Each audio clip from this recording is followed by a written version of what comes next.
नमस्कार सर्वांना, स्वागत आहे तुमचं माझ्या या यूट्यूब चॅनलवर फॅसिलिटेटर आशा. तर आज आपण बघणार आहे लसीकरण.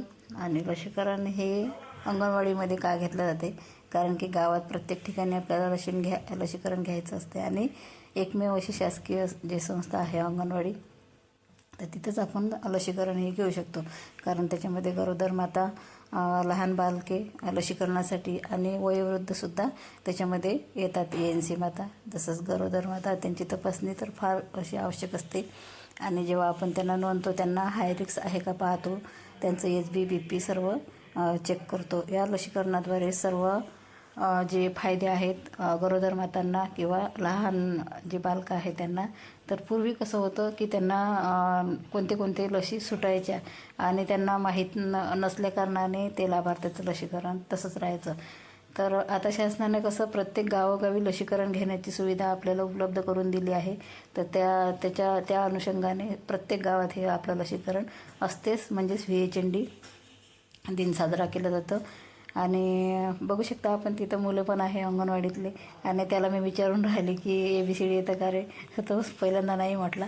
आणि मग बाहेर पाहायला तर त्याला ABCD येतं थोड्या प्रमाणात, अंगणवाडीत शिकवलं जाते. आणि मग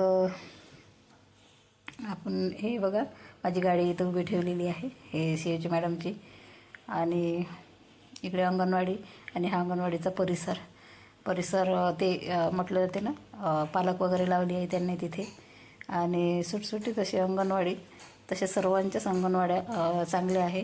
नंतर मी या बाळाजवळ गेली, त्या बाळाला तिचं नाव काय, तर नाव सांगून राहिला तो इंग्लिशमध्ये. अंगणवाडीतला मुलगा आहे हा.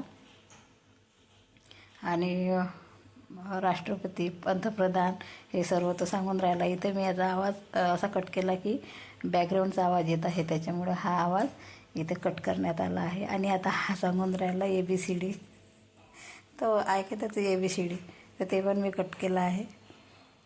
तर छान बोलतो हा मुलगा.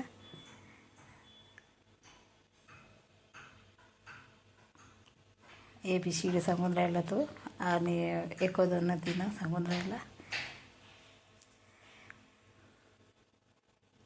तो लाजून राहिला, त्याची आई म्हणून राहिली त्याला सांग, पण तो सांगून नाही राहिला आता. कारण त्याला असं वाटलं की आता काय करते समोर चालून. मोबाईल दिसल्यामुळे तो आणखी डिस्टर्ब झाला आणि वही पेन घेतली त्यानं. तर अंगणवाडीमध्ये अशी मुलं येऊन बसतात. आणि खिचडी मिळते, सकाळचा नाश्ता मिळते त्यांना, सर्व सोयी इथं भेटते. आता त्याला त्याची आई म्हणत आहे की सांग, नाव सांग पप्पाचं, राष्ट्रपतीचं नाव सांग. आता काही केलं तर सांगायला पत्ता नाही.